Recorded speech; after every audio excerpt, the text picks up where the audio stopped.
Welcome to the episode 18 of Lockdown Conversations. I'm Prateek. With me is Yogesh, who's joining from London. And for the last 10 weekends during the lockdown, we have been unlocking various topics by interviewing guests who are best in their fields and from diverse backgrounds.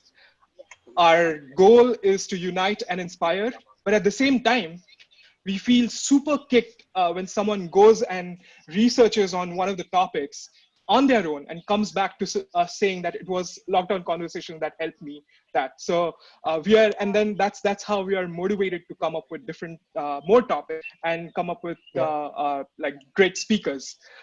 Today we've got yet another interesting topic that we will unlock. That is the current state of design and UX and where it is heading.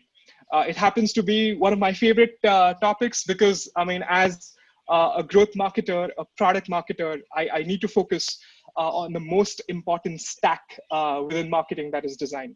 So I'm really looking forward to it, like personally, and I'm sure Yogesh is too. And there's yeah, there's definitely a lot of noise in this space in terms of like the nuances with respect to the processes, new frameworks, systems that are there, and obviously we've also seen the explosion of the new tools that are coming in this space. So today we want to like unpack a few things. I mean, three things specifically. One is design, and when I say design, it's not just limited to like one particular platform. We're talking about identities. We're talking about illustrations on different, all kinds. We're talking about websites. We're talking about mobile interfaces. Then the second thing we'll be covering is the UX process, essentially building experiences, understanding the consumer, building feedback loops, and like user research in general. And the third thing is, like I said, there has been an explosion in terms of the tools. We'll also be looking at the tooling. That's the third thing. So before we go into the speakers, I'd like to make a special mention and a special shout out to our lead designer of the Lockdown Conversation, Sagar, who has been relentlessly working on all the designs and the video edits for the show. Thank you for being the backbone of the show, Sagar. So moving on to the speakers of today, we've got three amazing designers, creative strategists, UX researchers on the show. Starting with Jack Butcher, he's the founder and CEO of Visualize Value, and a studio that helps businesses to clarify and modify their value prop, and from a consumer brand that makes high leverage ideas more accessible to everyone. Jack has been, I don't know, I mean, I discovered Jack on Twitter through all his whatever creativity and making ideas visible, like beautiful quotes and tweets. So and Jack has a brilliant, like great background in terms of advertising as well, in corporate advertising, where he has served clients like American Express, Ferrari, Showtime, Michelin, 3M. So that's I mean, these are great credentials, and thank you, Jack, for being on the show. Welcome. Thanks for having me. Thank you. Up next, we have Kaushal Karkhanis, who is a UI UX, I don't know, legend, if I can say. He's also a travel blogger. He's a tribe catalyst. I've known Kaushal for his travel experiences, and that can be an entirely like different topic altogether where we can talk hours and hours. That's how I actually got to know Kaushal.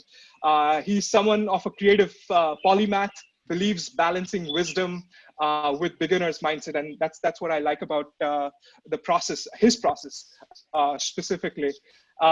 He's been like doing UI UX, like I said, for the past 2 decades, and he has varied interests, and he's been like jack of like all trades, if I can say that. So Kaushal, thanks for being on the show, and welcome to Lockdown Conversations. Thank you, Prateek. Thanks for having me. So just a quick thing which I'd like to add. I have a neck sprain and a headache. So once in a while, if I keep going off video, please excuse me. That would happen when I'm speaking, of course. But yeah, Yeah, thanks for feel having free, me. feel free. Yeah, feel free to do that, Kaushal. Thanks. And last but not the least, you were saying something, Yogesh? No, just saying, appreciate Kaushal being with us despite the troubles you're having currently. Huge respect. Thank you. Yeah. And last but not the least, we've got Sarika Zogekar, a design researcher at Thomas Jefferson University's DICE group. She's been helping, with DICE, she's been helping improve patient experiences at hospital, like pretty big in the healthcare industry, relentlessly working. I mean, in the last 2-3 months in terms of being super busy, if I can say that. And she's been an ardent proponent of using tech for social good and endeavors related to that. She's also given a TEDx talk on using social media for social good, which I'll link it in the show notes. And the full disclosure, Sarika and I work together at an agency in India. So very, very excited and very happy to have you on the show, Sarika. Thanks for your time. Thank you. So yeah, I mean, I'm very fascinated with origin stories with respect to like how people got into a specific area, and today obviously we're talking about design and UX. So I'd like to kind of unbundle it for the audience as to how you guys got into the space, and in no particular order, like someone can just kick off. Okay, because it's always difficult for people to choose who go first. I'll nominate Sarah to go first if you want. Yeah, go ahead, Sari. Yeah, sure. So thank you for having me, Pratik and Yogesh. It's been like an honor to be on the same panel as Kaushal and Jack. So yeah, I studied architecture in India, and I guess by the third year, I already knew that I didn't want to do it. So I still completed my education and then started taking up small short courses for learning basic like Photoshop skills and Illustrator skills, and started freelancing. That's when I kind of knew that this is giving me a lot more satisfaction than what I was doing earlier. And I got my first internship, got fired from an internship, which was like a small setback, but then I was pretty determined to go and still continue to work as a graphic designer. And that's when the opportunity with Digivale came to me. And Pratik and Soham kind of believed in what I was doing. They had confidence in my abilities, and that's how I got my first job as a graphic designer.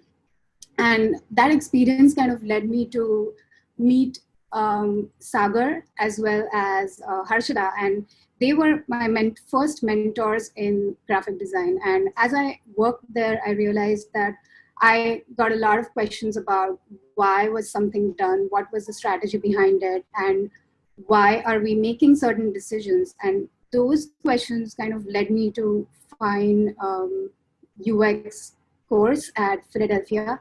And one of my friends was already doing it, so I kind of knew what they teach in that course. And that's how I made my move to user experience.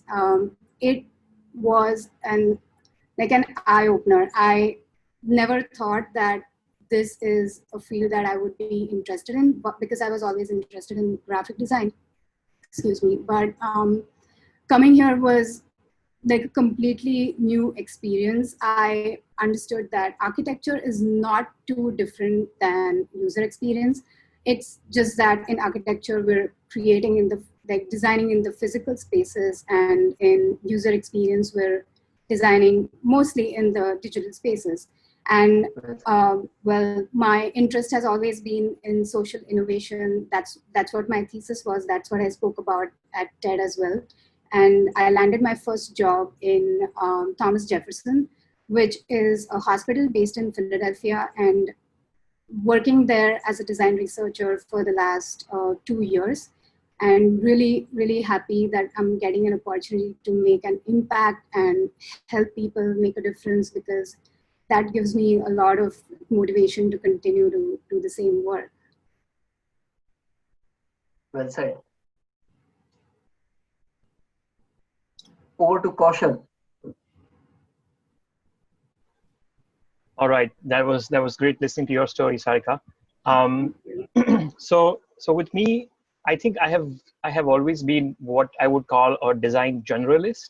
I say design generalist because I have worked across the spectrum of the design space, from print to web to mobile and interfaces and all of that.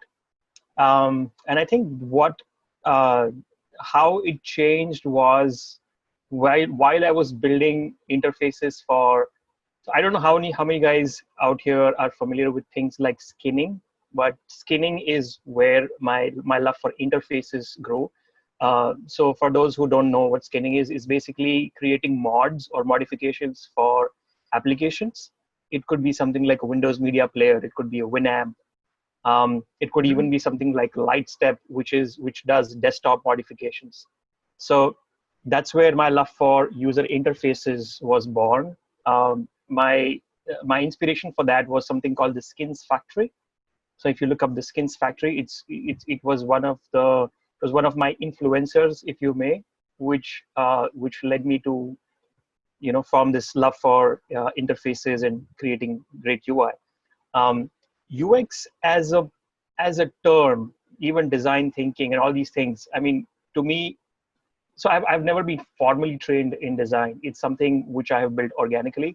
So for me, all these terms are just terms that got evolved as design grew within India or across the world. But the way I see it is UX is how design is supposed to be in the first place. So it, if you're formally trained in that, that's fantastic. But the way I started was always putting the user as. So I would always tell people that my god is the user, it's not the client. So I would never design for the client, I would design for the user first. And so when the field evolved, it was just like, well, there you go. I mean, this is how it's meant to be, this is how it's supposed to be in the first place. That's how the journey has been for me. I mean, I can get into details, but I'll just let Jack take over and we can keep going into details later on. You've already made so many pertinent points. I think it'll be useful to come to some of those later in the show. But over to you, Jack, in that lovely park in Brooklyn, did you say? Thank you. Yeah, Brooklyn. Yeah, those stories are great. There's a lot of similarities, honestly, in my experience in the sense that I didn't like classically train in any one discipline. So I went to university to study graphic communication, the course was called, and it was like pretty. What year would this have been? 2007. So 2007 to 2010, and there was really not that much digital work in the curriculum then. It was like designing for traditional media, so it would have been print and magazine layout, things of that nature. So you're learning or being taught principles that are pretty much universally applicable. The term UX then, I'm sure, was around in professional circles, but definitely not something that I studied at school. And after graduating, I studied in the UK in Cardiff.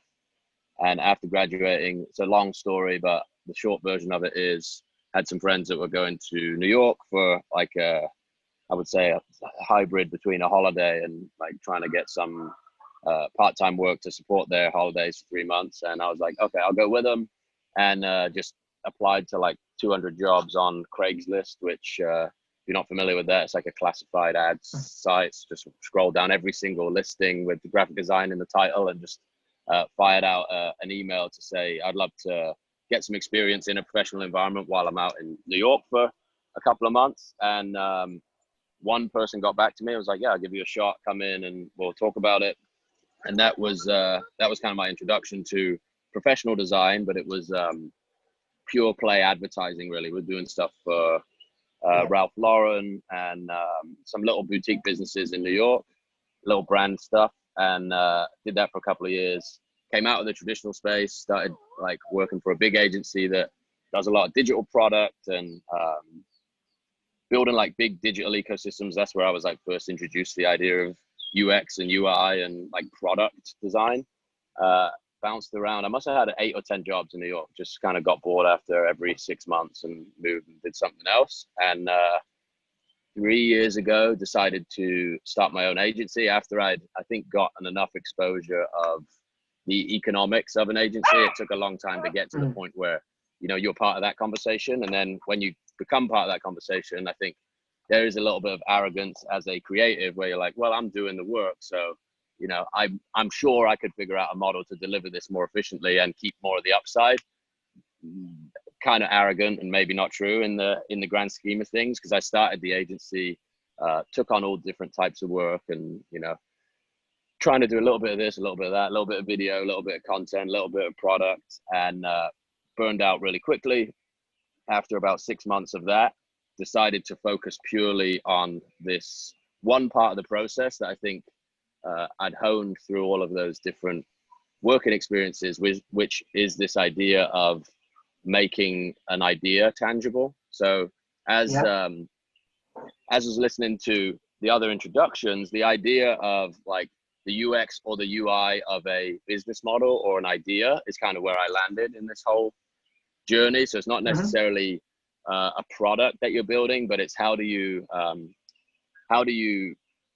visually demonstrate like the user interface to a business model or to a story or to an idea. So a lot of parallels and in that thinking, and then that turned into this brand, Visualize Value, which was essentially just a lead generation tool for doing these graphic design projects for companies. And there was a good response to it on the consumer side, so it kind of turned into this two-pronged thing. One is like helping businesses, like I really like that idea of like the user interface to a business model, and then the other side of it is just like consumer-facing products and community, and trying to help people scale their own businesses around a very specific focus, like, you know, one very specific design style or one very specific process that you can repeat for people.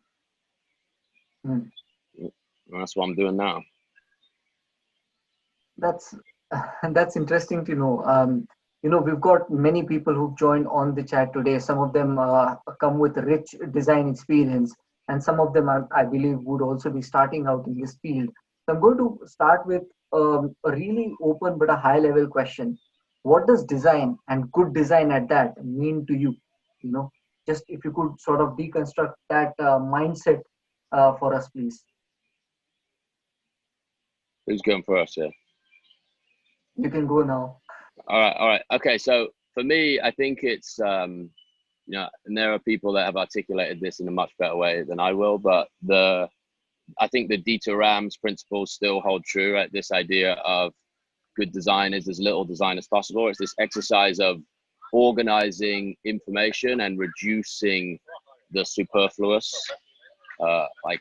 and UX, I think, is a good example of like presenting information in sequence, and like the simplest way that you can engineer some form of transformation. To me, that's like the process of design. Nice. Okay. Kaushal? Yeah, I that was a great point what Jack made there. I would say the same. If good design would be something which is, unless it is something which requires the user to be looking at appealing, beautiful things only, good design should not just be minimal. It should be least invasive. It should be almost invisible, which means the user should be like, wow, that was easy to do, and I didn't even have to think about how I did that. It was just natural. So that to me would be great product design, or something where you have digital things required. But if it is designing for, say, print, then of course a visual beauty does matter, right? Because there your only interaction is 2D. It's not necessarily 3D. So yeah, the less invasive and the more invisible your digital design is, I think the better it is. Do you mean to say intuition, element of intuition there, that you know, if the user can find it intuitive to work with, then your job as a designer is done? Correct. Absolutely. That's you just said it in one word, basically. Right. Yeah, I think I have similar ideas. Like, I think good design is when it's seamless and the user is comfortable with using this product, as well as, like, I personally believe that functionality is of utmost importance, and that's what, like, encompasses all of what design should be. Because yes, like, a delightful design is going to appeal to people, it's going to attract them, but if it doesn't work, then it's a lost cause. So I think good design should be impactful in that way. Great. I think that's a good starter. Pratik, you want to move this further then? Yeah, for sure. So we've obviously been kind of like injected with like the COVID-19 situation in the past 3 months, 4 months essentially. Things have changed for a lot of us. So I want to know from you guys, what has changed for you, and how does it like change your world of like design or UI UX specifically? Yeah, I can speak to that. Sure. So I think about 2 months back, I went to work on a Friday, and on Sunday we were told you're not coming to work anymore, and that was like a big change, because most of our like co-workers are local, so we were not kind of set up for a work from home situation. We have work from home every now and then, but complete work from home was never an idea that I thought of. So adapting to that change pretty fast was one of the biggest challenges.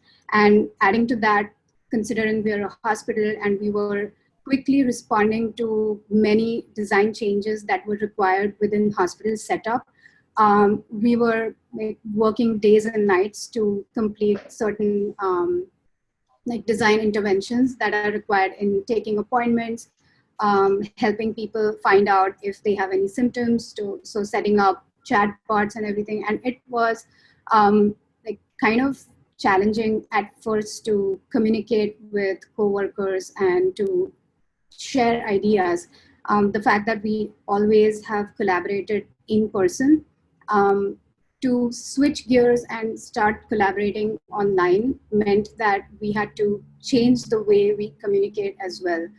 And texting is always an issue, because if you're chatting, there's a lot of room for miscommunication. But I do feel that the first few days of working from home were pretty challenging, and I think that I miss those human interactions, and knowing that I don't know when I'm going back, and was kind of troublesome.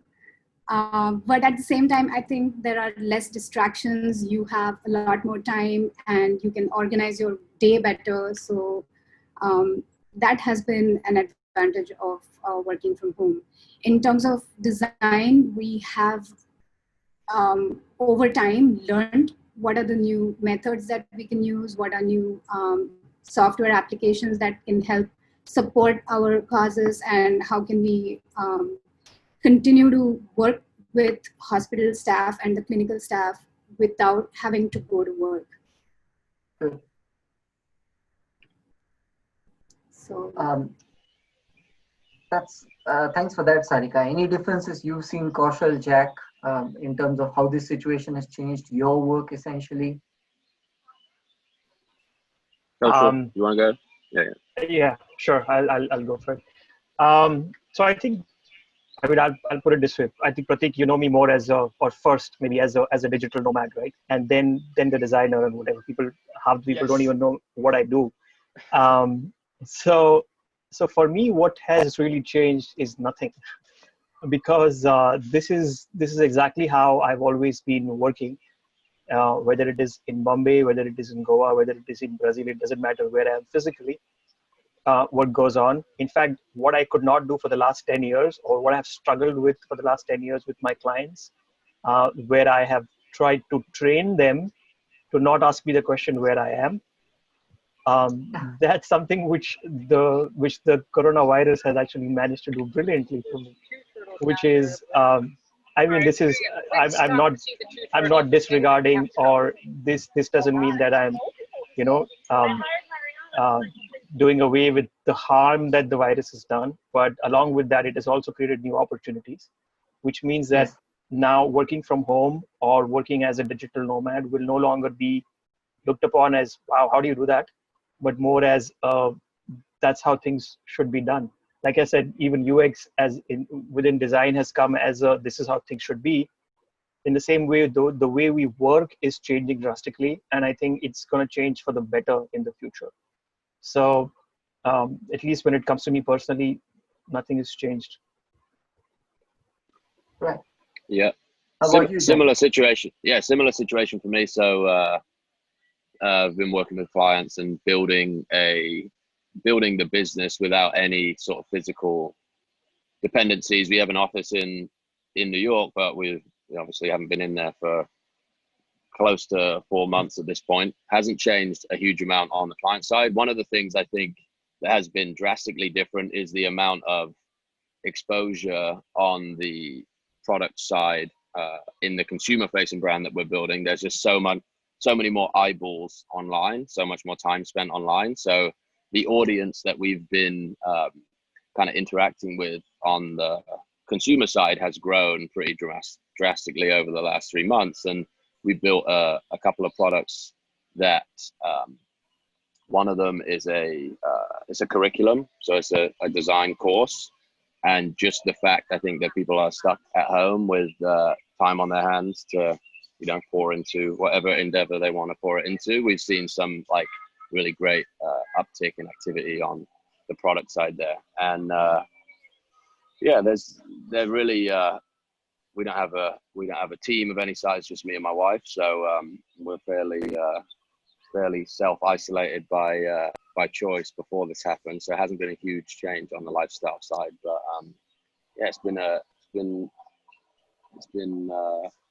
taught us a lot of lessons about how to build things that don't require physical interaction too. So it kind of makes the systems that you've built stronger, because you have to account for the fact that you can get in person, get in a room with someone, and kind of hash something out. Sorry, there's a helicopter going up above my head here. Sure. Sure. No, that's fascinating. I mean, obviously things have changed, but you guys have been able to kind of navigate through that and segue into different things, which is nice. I'd like to go to the next thing, and I'd like to bring out one blog post that I recently read, written by Daniel Gross. I don't know if you guys follow him. He's one of like the top venture capitalists from Silicon Valley. He is the founder of the Pioneer app as well. So he came up with this beautiful, and I'll put this in the show notes for the listeners. He came up with this beautiful taxonomy as to like how the applications or platforms in world, I mean, he came up with like 3 different categories of this thing, like the classification, world 1.0, world 1.5, and world 2.0. And Right. in that taxonomy, he obviously listed different set of platforms, and essentially came up with like a pattern that you cannot like unsee. Essentially, so I'll just give you an example, which is pretty specific to our topic today. Like a storefront in world 1.0 would essentially in world 1.5 would look like as a Adobe Dreamweaver, which is like has been like a Kickstarter for so many of like the designers who got into the space during that time. And in world 2.0, that can be like put across as Webflow is what we see, and or what our generation kind of uses. So my question to all of you is like, how important it is for you guys to know all this. I mean, the change or the transition of these like periods, 1.0, 1.5, 2.0, maybe there's something else coming in the future, making things easier for people to get in this space. So how do you look at that? Maybe Jack, you can start. Sure. Yeah. So yeah, it's funny. Where I started my career, like I said, I started in traditional design, and then when you move into when I moved into digital, it was still at the phase where we were like custom building e-commerce websites. So we would build sites for like huge fashion brands in the States that would cost an astronomical amount of money, like 7-figure builds that now you could spin up in Shopify in, I don't know, 40 minutes, right? It's just insane how fast the democratization of the underlying technology or infrastructure happens. So I think that my perspective on that is the way you differentiate yourself is by building brand or having a unique perspective, because the infrastructure is just getting slowly and slowly more quickly, I should say, more accessible. So that becomes less of a differentiator, honestly. The idea that the people we work with, whether we're building our own stuff or whether we're building infrastructure for clients, the idea that the infrastructure is the differentiator, I think is becoming less and less apparent, right? Like the Amazons of the world, and the Amazon's a good example. I think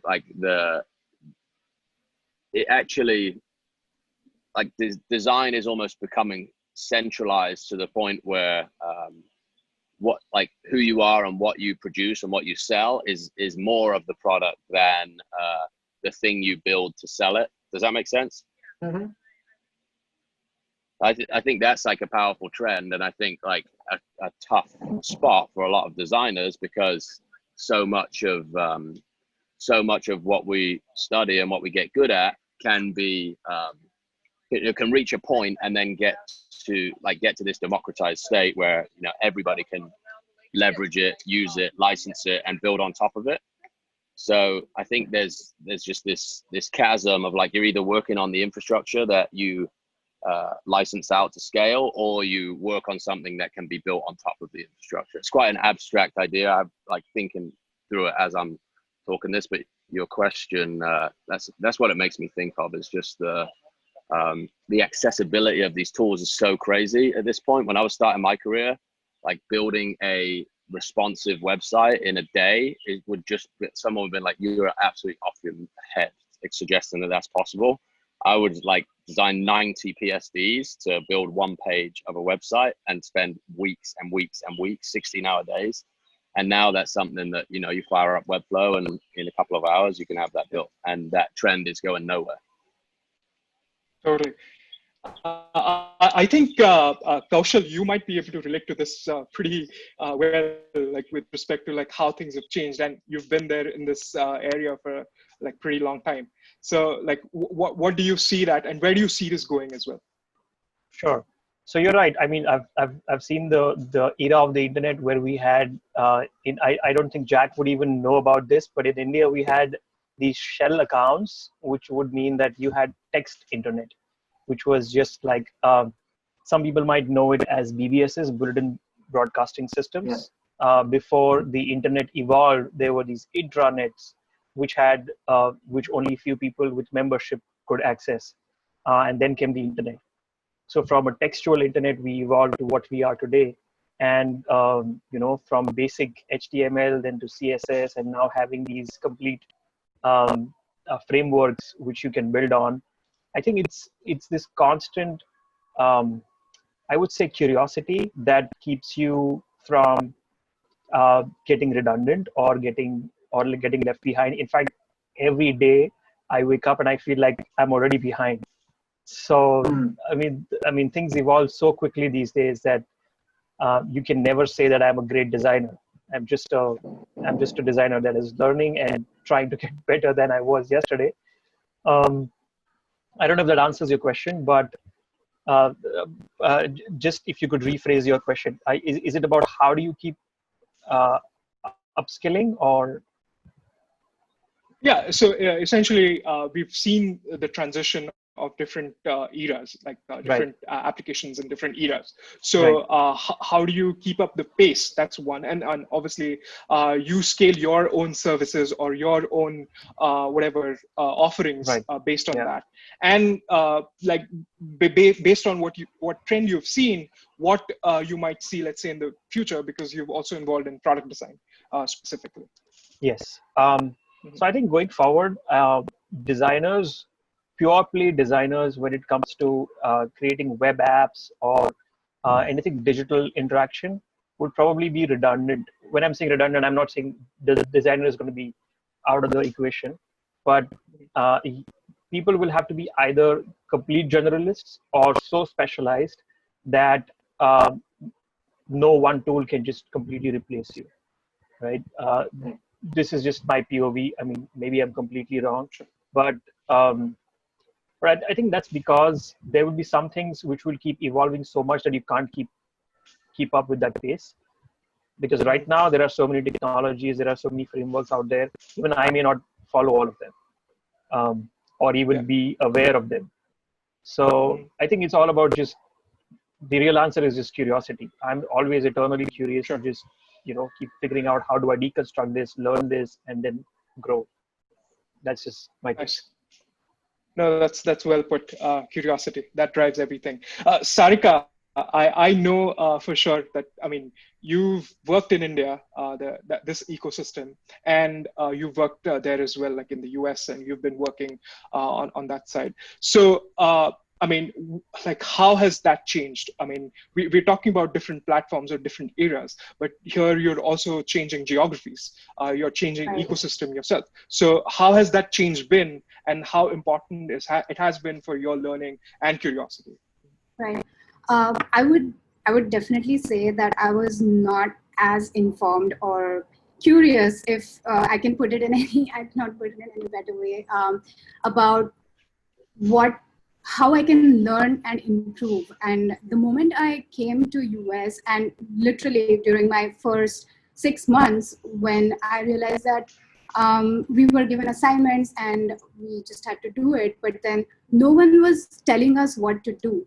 And that's something that I have experienced in India. The education is set up in such a way, and it's changing. I'm not saying it's that way, but it's more of task-based. So I know what I need to do, but over here, it's self-learning is promoted a lot, and you can't wait for someone to tell you what to do. So asking the right questions, and forget about the right questions, asking questions matters a lot, because then you start like finding answers to those questions, and communicating with everyone around you, because your peers have more experience, less experience, but you can still learn from each and every person around you. So that has been important. And I feel that adaptability, so we have this thing like at work where I'm trying to always promote, hey, let's try this new application, but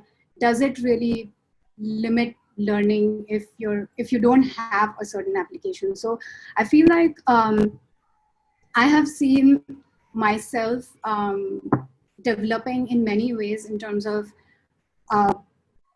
curiosity, adapting to new stuff, and learning from my peers. And that's one of the biggest changes that I see. From that changes in tools and technology and how you learn perspective, I'm just going to move it to give it slightly global context, and kind of, talk about what design works in one part of the world, what colors and aspects work in one part of the world may not work essentially in the same way in other part of the world, right? So how do you bring that geography focus, the end user focus, to the work that you guys do?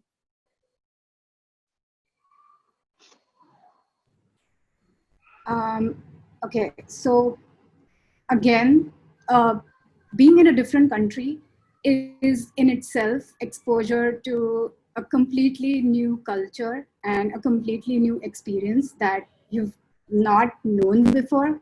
And the best way that I have learned about users is by interacting with them. So may it be Right. like any problem or anything that we start with, the first step is to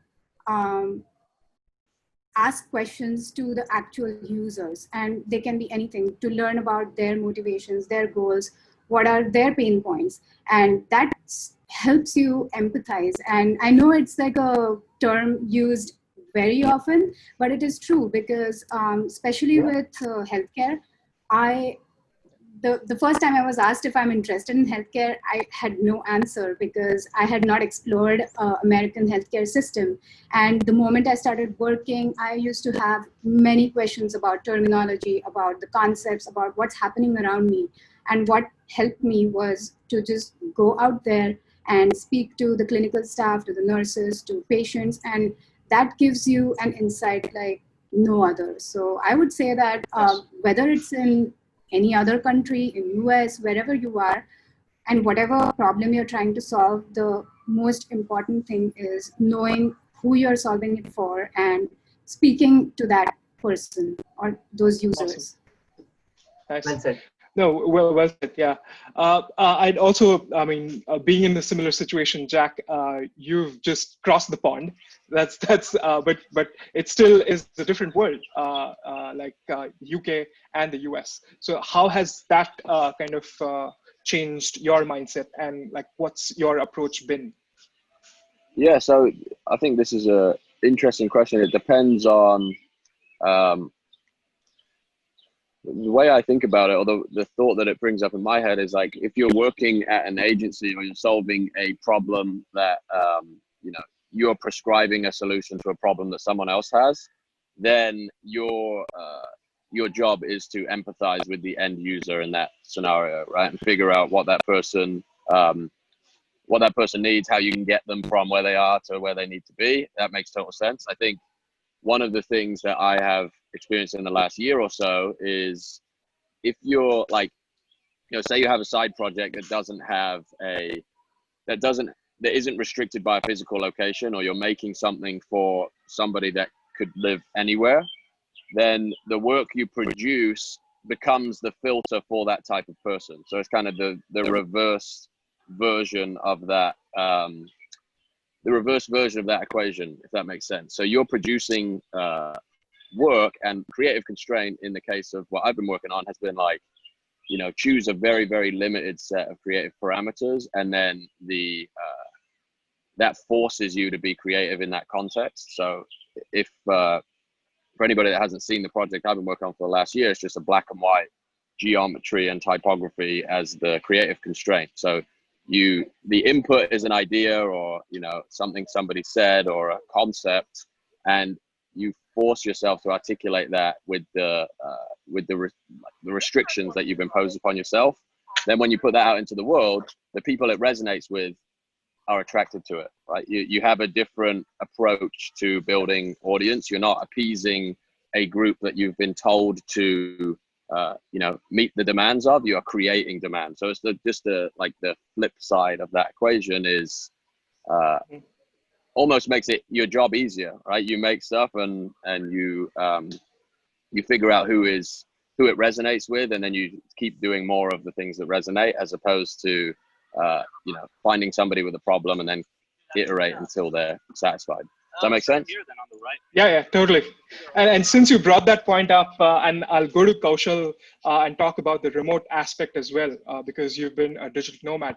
Before we go to that, since Jack brought that point, our designer, Sagar, he got inspired by your creativity, like the stuff that you've been doing. And That's he awesome. came up with so, I mean, the lockdown conversations, our only goal is to unite and inspire. So I mean, we just had like a quick discussion. Can we put unite and inspire in Jack's whatever format? So if the speakers and the audience may, I'll probably share my screen if that's okay. Sure, I think imitation is best form of flattery. So this is big shout out to you, Jack. Love it. Thank you very much. So the 3 words, Jack, are unite and inspire.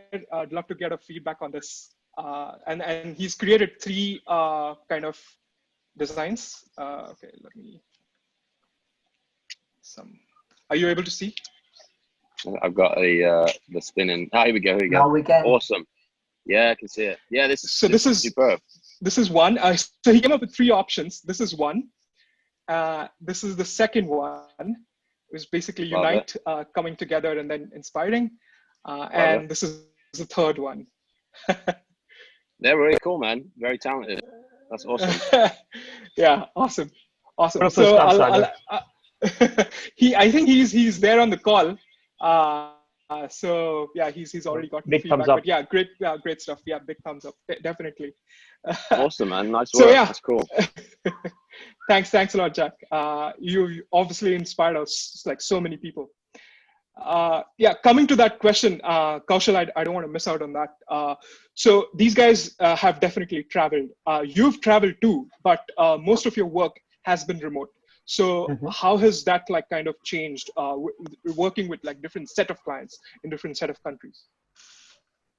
No, so most of the clients have always been Indian. They have not been clients. Well, my current client technically is an Irish client, but then they have Bombay headquarters. So I've always typically worked with Indian clients. So again, trying to understand the question again, Yeah, so basically adaptation and how you do, like how you change to things based on like these constraints, like and how you address it to your like end user or the end audience. So yeah, that's what we want to get. So again, to just rephrase that, is it basically about if my users are based in India, how will I design for them differently versus if they're in Brazil or if they're in Ireland? Yeah. So I would say in most of the cases, that kind of those kind of projects have been B2B projects. They have not been B2C projects, where I would not have that kind of exposure to even understand what my end users are like. Because most of the times, the end users would actually be my client themselves, because it was a B2B project, right? So to give you a specific example, last year, one of my clients was a company called Dior Technologies, and they work with governments around the world for health data and visualizing that data. What I would do is just create UI dashboards for them. And the only input I would have would be, of course, they are the ones who are building these, creating these dashboards, and I would apply a skin or present it in the best format possible. But the only input I would have is that these users, for example, in a specific country in Africa, maybe Uganda, for example, would be mostly using tablets. So then I know that I'm designing first for the tablet and not for a desktop or for the mobile. And how it affects is, for example, I know that I can use touch controls. I can have graphics which are a little bit richer, which look like a really cool dashboard, because bandwidth is not an issue. These are hosted on the device itself. So these kind of inputs then help me design for specific cases. But I don't know if that answers a specific question, but in terms of designing for different geographies, for different user bases, I don't have that kind of experience. It's only been for clients, but so it's been usually B2B, but not B2C. Got it. Pratik, should we take a couple of questions at this point before we move ahead? Yes, we do have a few lined up. Yeah. One of the first questions has come from Siddharth Banerjee, and he heads the UI UX team in Vodafone, and he's asking to Sarika, how are you conducting research or UT during this lockdown? Are you using any specific tools to do it? Yeah. Right. So yes, we have completely adapted, and the fact that all of our interactions are based with clinical staff, it is always challenging because the nurses are extremely busy to get their schedules, to get people to talk to us. We have conducted Zoom interviews with nurses, clinical staff, and we have also, so this is a new project that we're working on, and we have extensively started using Miro boards, which is like an online posted, like you can just simulate the posted experience on digital, on the screen. That has been very useful, and what has changed, I would say, is how do you modify a certain usability testing or certain methods of interviews for the digital interaction. So Miroboard has been used for card sorting exercises, analysis of all the interview data that we get. We record interviews on Zoom so that we can go back to it and kind of like go through the entire interview again. Apart from that, we're yet to know how successful our card sorting exercise will be. But we tested it internally first with people who are not that familiar with the application to make sure that our script is right, our instructions are right, and the end user is understanding how to use this application. Because if your users are not familiar with whatever application you're using for testing, then there's a certain kind of demo you require, or you need to take control of all the interactions. But we're learning as we are going through this process. Nice. Well, one question I had for all the speakers is like, what is like your number one pain point? And the flip side to it would be what keeps you awake at night as a professional, obviously. Yeah. So, Kaushal, do you want to kick off? Yeah, I think I already know the answer. Sure. I mean, it's the first thing that comes to mind. I think the one thing that's my big pain point, this is just on a personal level, right?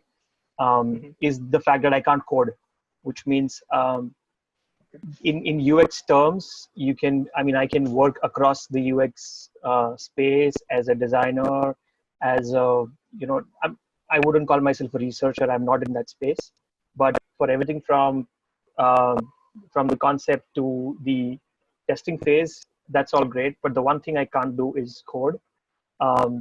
So I can't be what is called a UX unicorn, which means you can build, I can't be somebody like a Peter Levels, for example, the guy who runs Nomad List, my favorite website on the whole internet, Nice. where you can also code and create your own sort of a service or a product.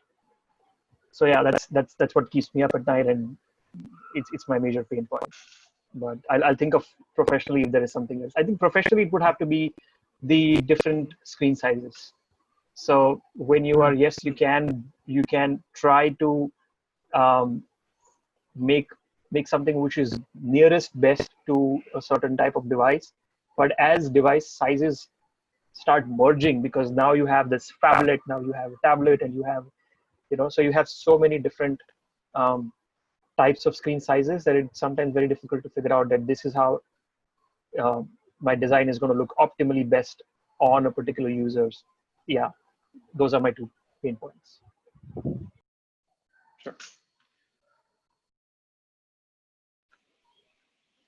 Jack, do you want to go next? Yeah. Yeah, sure. I think mine is like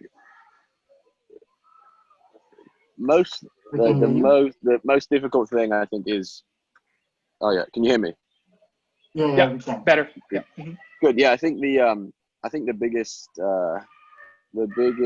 sort of trend that worries me, I think, is the volume of content you need to produce to stay relevant. Like our business is so content focused that, year by year, just the amount of participation required on the front end and how much content you have to produce to kind of feed the demand of an audience. And this is, not specific to UX, obviously, but that's like one of the things that we have the ambition to stay small and just like have a team of two. And at a certain point, it's like you start to project out, in 2, 3, 4, 5 years, how much content you're actually going to have to be producing to run a content business. And you're going to need like a media team to be able to keep pace, right? So it's just always thinking about how we can, get smarter about like putting processes in place where content is being produced just as a byproduct of the work that we're doing, and not as this like huge formal process where you find yourself, doing more on the promotion side than you do as a practitioner to actually, sharpen your skills and increase the quality of the work you're doing. So it's just finding that balance between like promotion and being a practitioner that is like I often wake up in the morning like, where should I be allocating my time over the long term? So that's the volume of content required to stay relevant, I think, is the short answer. Uh, so I think that's the big trend in that sense, Jack. Is there any other trend you would say apart from that, that aspect of just amount of content that needs to be produced that you see is forthcoming in this space? Any other major change you see coming through? Yeah, I think content as a trend is kind of an interesting area, and like less and less infrastructure, like you see this with voice and everything else. It's like the real demand in the market is becoming more about like the content that gets put through all of this infrastructure, as opposed to building new infrastructure. And I don't necessarily think that's right, but I think that we're going to see that keep going for a little while before we come back and say, actually, we should probably think about building better tools rather than just blasting ourselves with 8,000 pieces of content a day. So that trend is accelerating, in my view. Totally. And to add to that, I think curation also plays a very important role here. I mean, so like different tools that are available to curate content. So that's, I think, also one of the things to look at. Before we move on to the next question, Sarah, what is your like number one pain point, and what keeps you awake tonight? Okay, so this is this might be like funny to people. Okay, I have stage fright. And that makes me extremely nervous of stakeholder interactions.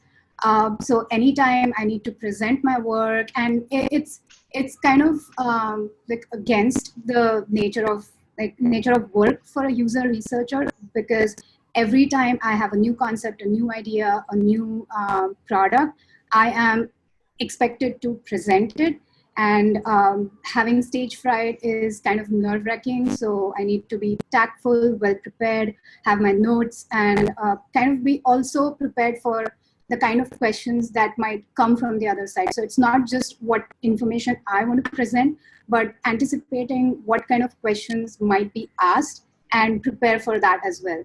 And it still can go wrong, but I always am nervous about meeting stakeholders and sharing my work. So yeah, that definitely keeps me up at night.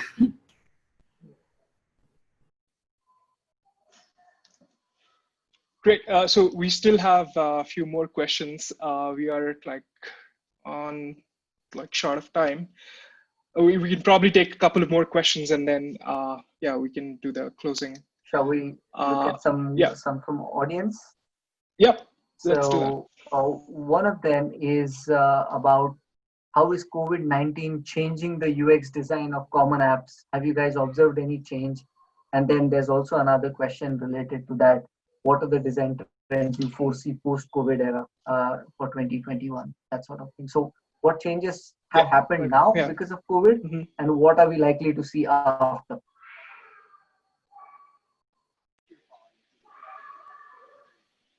Anybody wants to go on that? Yeah. So I can definitely share the first part, at least, just observations as a user.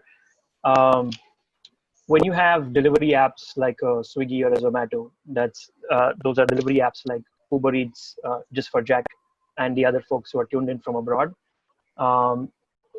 These apps, as well as an app like Urban Company, which is now called Urban, which is into service. How would I put it? They are a service aggregator. So they would just, if you need a carpenter at home or if you need AC servicing, they will send a person home.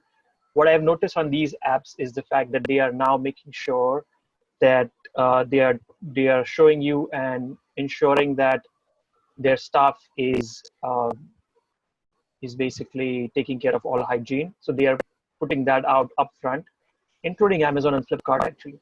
So you have these guys trying to reinforce the fact that you can trust them.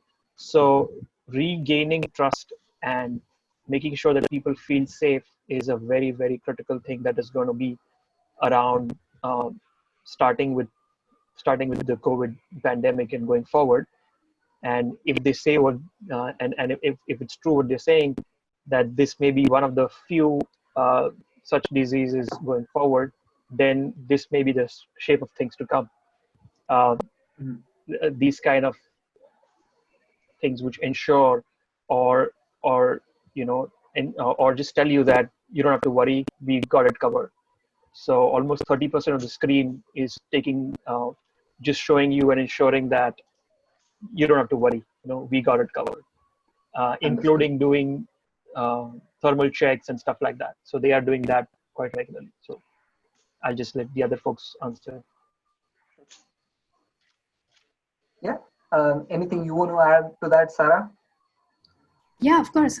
So the most important thing that I have noticed during this time is how quickly every kind of business has responded to the COVID situation, because people have, like, all businesses have had to change their strategies, their instructions online, and I have personally experienced like how flight cancellations work. So they within like 2 weeks they need to come up with a new user flow, a new method, and which is also like helping the user. So the quick responses of different businesses has really like intrigued me, and it's like something that a series that IDEO had started. I don't know if anyone got a chance to see that, but they were tackling with different areas that might change. And one of them was behavior. How is user behavior going to change? The other was small businesses and big businesses. So how is business going to change? The third one was communication, and we are experiencing it every day. So how is communication going to change, and learning methods? So pretty much every field has had to adapt, and that's been fascinating. So I see a lot of that happening in the future. One of the designers that I follow was also conducting this exercise where they were talking about what the world would look like, and how the user would be in that world, and what we as designers can do to help improve that. So I think that's like a big question that all of us can ask. It does not have to be designers, because as users, everyone has had to adapt as well. So it like pretty much applies to every person. Yeah, totally. One quick question I wanted to kind of ask, and this is about like the importance of diversity in design. I mean, and how it is shaping, I mean, in these times as well, and then how maybe it's going to be in the future. So maybe one person at a time, because we like overshot the time. Maybe Kaushal, do you want to go for this one? Talk about. Sorry, so the question is about diversity in design and how important that is, right? Yeah, correct. Mm-hmm. Look, I would say that unless you are designing for a persona just like you, by that I mean somebody who is demographically, financially, physically, in every way exactly like you, diversity is not important. But if you are looking for a user base that is global, if you're looking for a user base that is beyond just folks like you, then forget about the morality of it or the social aspect of it. But it's just good for business to ensure that you are taking care of all sort of diversity, because the more inclusive you are in terms of ensuring that all kinds of folks can access easily whatever you are creating, whether it's a service or a product, the better it is for your business. Otherwise, you're just alienating a huge set of folks who will probably not just use, but probably badmouth it or say that this sucks because it's not whatever friendly, right? Or whoever friendly. So forget about morality, forget about the social values. I'm saying if you care about money and users, diversity is important for business. Interesting. That's an interesting point. I also see like diversity in teams, basically, like when building things. So maybe Sarah, do you want to talk about that, like how it is different in teams? Yeah. Yeah, of course. So I cannot give a better example because I am in a different country, and working at DICE has given me an opportunity to interact with people coming out from completely different backgrounds, and it is a diverse team, and it has opened my mind to so many possibilities and different perspectives, and how they tackle different problems, what are their challenges, and how they perceive a third world country and how I perceive a first world country, like that has been completely different. So my coming from India, my belief system, my understanding of the world, my exposure has it has influenced my thinking, and I have learned a lot about professionalism, respecting people's time, valuing their feedback, asking them for opinion. So I know that I personally faced a language barrier, and everyone is surprised. Oh, so you had, how is your English so nice? So that's because we have been educated in English, but that does not mean that we can quickly pick up on the slang. We are still, we do still struggle to express ourselves. So having interacted with so many, I know that people understand, I know that people are accommodative, and they kind of get you. So my experience has been like very positive, and I've got a chance to learn and implement any experiences I have had from all of these different backgrounds. Nice. No, that's great to have. I've had similar experiences too, but that's another that's for another day. Jack, there's a question for you from Tanmay. He specifically asks about how you implement the design philosophy, and I remember your talk with. I don't remember. I mean, this was a YouTube video that I was checking about constraints, like how you fit in things with a particular thing, and coming from Tim Ferriss. I mean, inspired from Tim Ferriss, essentially. You are only thinking about one particular idea and the way you are producing content. So maybe that ties into this question as well. Yeah, you want to go for it? Sure. Yeah. So the notion of like having constraint is like the sort of the foundation of creativity, right? Like the blank canvas is such an intimidating thing for a designer, especially when you have all of these different ideas in your head, you have all of these different skill sets, all of these different tools you can use. There's just like the infinite possibility of it all is so intimidating. So I read the question as well. It's like, how do you do that in the context of a client? So I think in making decisions on making these restrictions apply on a per client basis is a powerful way to create a lot more work that, the time isn't spent making stylistic decisions then, because that's, where a lot of the energy and effort it typically goes. It's if you have the ability to set like visual and stylistic constraints, then the time and energy really goes into like making the product better or making the idea stronger. I think for a UX metaphor there, it's, if you have the Google material library, let's say, you're not trying to figure out like new models of interaction or new ways to present a button or a slider or a tab or anything like that. You're focused on the problem at hand, and you apply all of your critical thinking to solving the problem, as opposed to like superfluous decisions that exist as, ultimately distractions. Like they're not necessarily furthering the the original solution. Like the visual component isn't the solution in a lot of cases. The like architecture of it is the solution. So get those decisions out of the way, and make sure that your creative energy is going into the idea, not the way something appears. Yeah. So focusing on one thing and eliminating other things around you, just to be like super like engrossed in that one thing. Yeah. Awesome. Last question, Yogesh, if we may take this one. So just like the products you guys love. I mean, if you can mention maybe like 2 or 3 products that you guys love. Like I'd like to understand. Know it from Sarika, Kaushal, Jack, all three of you. Sarika, if you want to. Mhm. Okay, I am very functional when it comes to what products I use. Very minimal.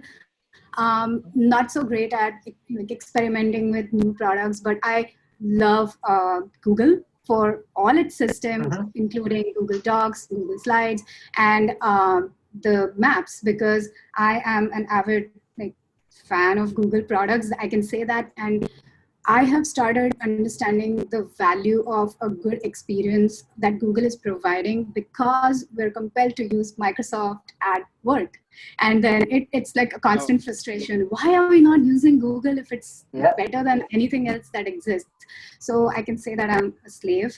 And I love VSCO, which is a photo editing application. And I have not used it quite often in the recent past, but what I like about it is that the user interface is completely different than any other photo editing application that I have seen, and yet people are hooked onto it. So the design style is very abstract, and I really like it.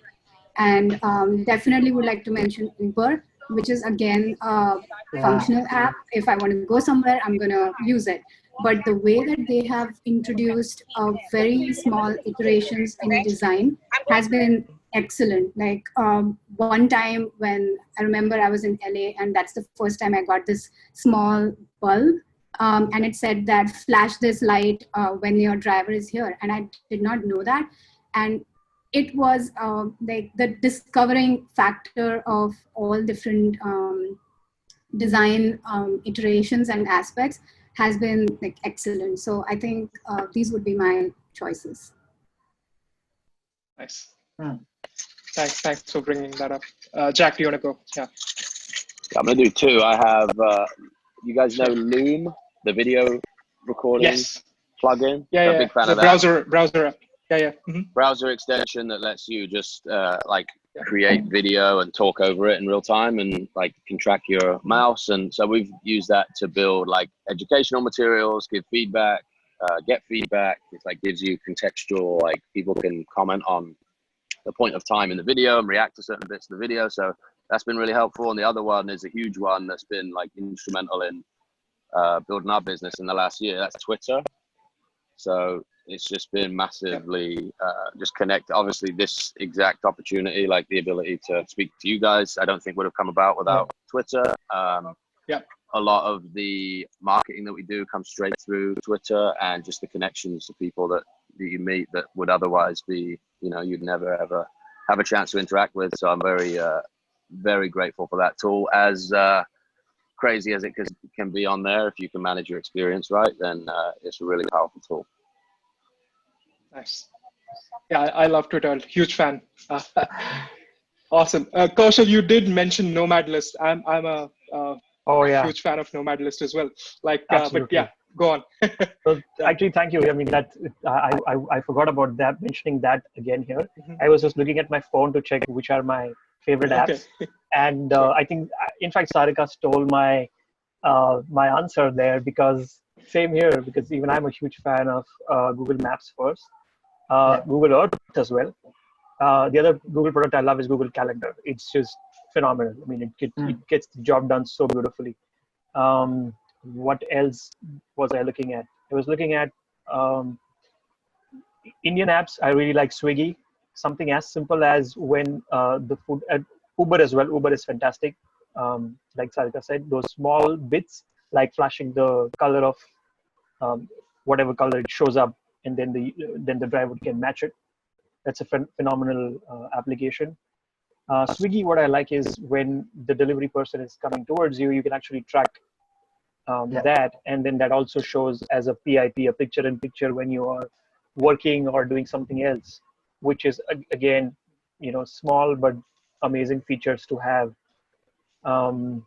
What else? I was also looking at Duolingo, which is Honestly, it's not my preferred choice for learning languages, but it's a beautiful interface. It's a fantastic interface. And Swarm, Foursquare Swarm. I'm a huge fan of Foursquare Swarm, New York-based company, Jack. So these are my favorite apps. And there's also an app called Subscriptions, which is by a person called Simmons. So this is a great app which I use for tracking subscriptions. So if I have a Netflix membership, or if I have Envato Elements or whatever I'm using, sometimes you just forget to track your subscription, and you just like only after your credit card is hit with the charge, you realize, oops, I forgot to cancel this.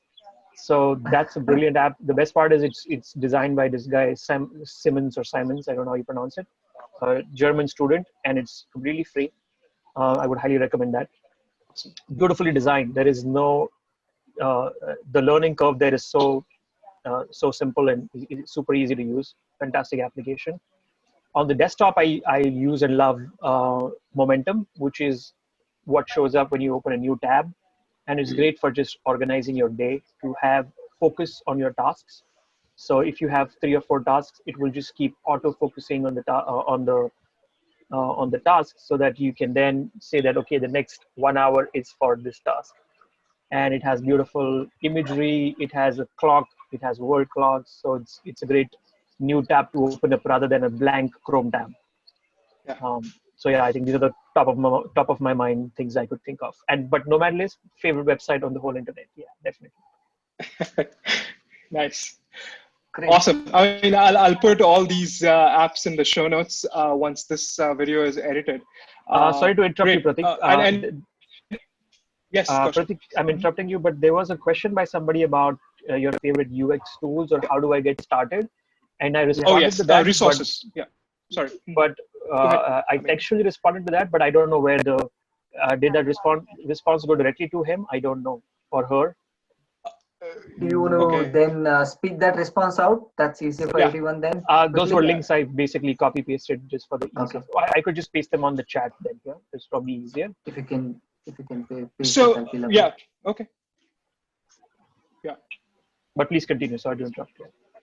Yeah. Okay. No, I mean, there's a lot to talk about, and we're running out of time. We are already overshot on that. And you guys are obviously doing amazing work. So there's no question as to like we going beyond the time that is stipulated. Yeah. So it's been great. Yogesh, do you want to do the closing remarks? Yeah. So I think it's been absolutely fascinating listening to all 3 of you. I think you've all got your areas of strength, and the areas where you focus in. And for me, I think somebody who's had good experience of actually working with design teams on graphic designing, video editing, and also on the UI UX side of things, I've actually learned so much, and I understand that. The business of really good UI UX is to be a bridge between the business and the end consumer, whether it's the consumer or the business itself, and making that transaction as easy, as seamless, and as intuitive as possible. So I would just say, thank you for unraveling that art and that science and the craft for us. And I'm sure our viewers would have taken many great tips and hints for them to actually put into practice and sort of pique their curiosity as well, so that they can learn more about this field. So I think on behalf of the Lockdown Conversations team, we'd just like to say a big thank you and gratitude for your time and expertise today, and for audience as well, for staying with this conversation all through and sharing your great questions with us. And you all know that Lockdown Conversations, we've been here unraveling different topics, and next week we'll come up with something new. And hopefully in next 2 or 3 days, this episode will be live on our channel, Lockdown Conversations, where you can catch up and also share it with those who may not have been able to join the session. So on behalf of the Lockdown Conversations team, again, thank you, and we shall be with you again soon. To Sarika, Jack, Russell, thanks, and Pratik, to you as well. Thanks a lot.